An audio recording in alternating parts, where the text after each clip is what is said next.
வணக்கம். Insulin resistance diabetes உண்டு பண்ணும் உங்களுக்கு தெரியும். ஆனா பிளட் பிரஷர் உண்டு பண்ணுமா? புரியலல்ல. பிளட் பிரஷருக்கான ரூட் காஸே இன்சுலின் ரெசிஸ்டன்ஸ் தான்.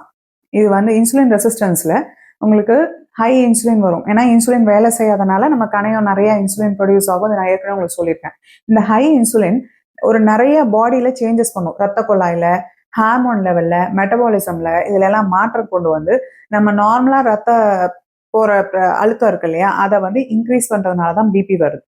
ஸோ இது எப்படியெல்லாம் பண்ணுது அப்படின்னா, நார்மலா பார்த்தீங்கன்னா கிட்னியில இந்த குளுக்கோஸும் சோடியம் வாட்டரு இதெல்லாம் வந்து யூரின் வழியா வெளியேறணும். பட் இந்த இன்சுலின் ரெசிஸ்டன்ஸ் அதிகமாக இருக்கும்போது இந்த ஹை இன்சுலின் போய் என்ன பண்ணுதுன்னா, கிட்னியை அந்த தண்ணியும் அந்த உப்பு அளவையும் கரெக்டாக வெளியில யூரின் வழியா வெளியில தள்ள விடாம அதை வந்து ரீடைன் பண்ண, அதாவது திருப்பி நம்ம பிளட்டுக்குள்ளேயே ரீஅப்சார்ப் பண்ண வைக்குது.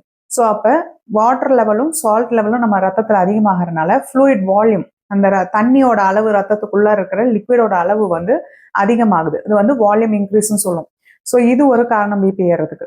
ரெண்டாவது பார்த்தீங்கன்னா, நம்ம ரத்த குழாய் வந்து அதை சுருக்கிறதுக்கும் அதை ரிலாக்ஸ் பண்றதுக்கும் நிறைய கெமிக்கல்ஸ் நம்ம உடம்புலயே இருக்கும். அதில் வந்து நைட்ரிக் ஆக்சைடுன்னு ஒரு கெமிக்கல் இருக்கு. இது வந்து ரத்த குழாயை ரிலாக்ஸ்டா வச்சு பிபி மெயின்டைன் பண்ண ஹெல்ப் பண்ணும்.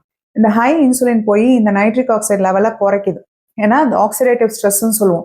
அது பண்ற இன்ஃப்ளமேஷன் டேமேஜ்ல நைட்ரிக் ஆக்சைடு ப்ரொடக்ஷன் குறையறதுனால உங்க ரத்த குழாய் இயல்பாவே கொஞ்சம் சுருங்குது, அதோட வால்யூம்.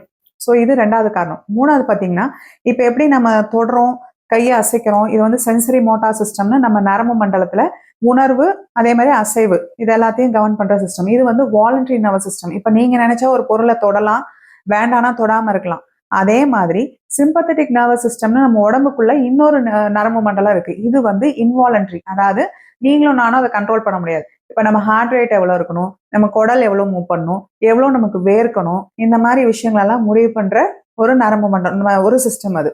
ஸோ இந்த சிம்பத்தட்டிக் நர்வஸ் சிஸ்டத்தை ஓவர் ஆக்டிவேட் பண்ணி விடுறதுனாலையும் பிபி அதிகமாகுது. ஏன்னா அந்த டைம் என்ன ஆகும்னா, இந்த ஃபைட் அண்ட் ஃபிளைட் ரெஸ்பான்ஸ் மாதிரி ஒரு பயம் இருந்தால் நம்ம எப்படி பதட்டமாகும், ஹார்ட் ரேட் அதிகமாகிறது, பிளட் வெசல் சுருங்கிறது, இந்த மாதிரி சேஞ்சஸ் அந்த நரம்பு மண்டலத்தை தூண்டி இன்சுலின் கொண்டு வருது.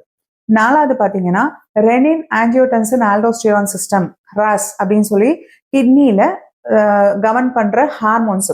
இந்த ஹார்மோன்ஸ் நார்மலா நமக்கு வந்து பிபியை மெயின்டைன் பண்றதுக்கு ஹெல்ப் பண்ற ஹார்மோன்ஸ்.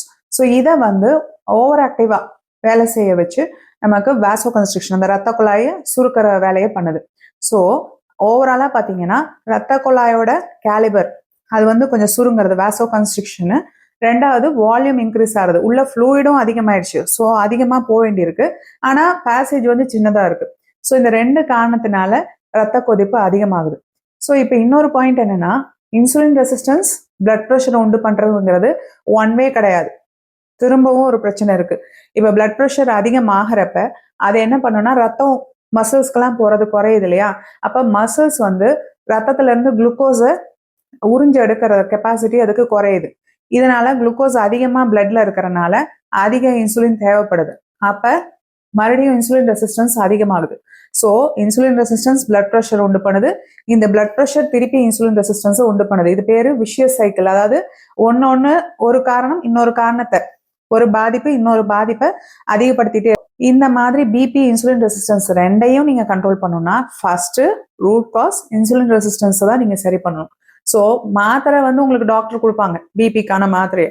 பட் நீங்க பண்ண வேண்டியது டயட் ரெஸ்ட்ரிக்ஷன், அந்த inflammatory diet, processed foods, carbohydrates நிறைய எடுக்கிறது, கெட்ட கொழுப்புள்ள உணவு எடுக்கிறது, உப்பு அதிகமா இருக்கிற உணவு எடுக்கிறது, ஃப்ரைட் ஐட்டம்ஸ் அந்த மாதிரி இதெல்லாம் தவிர்த்துட்டு நல்லா whole grains, healthy fat, protein நிறையா இருக்கிற மாதிரி, உப்பு கம்மியாக இருக்கிற மாதிரி தண்ணி நிறையா குடிச்சு ஹெல்த்தியான டயட் மெயின்டைன் பண்ணணும்.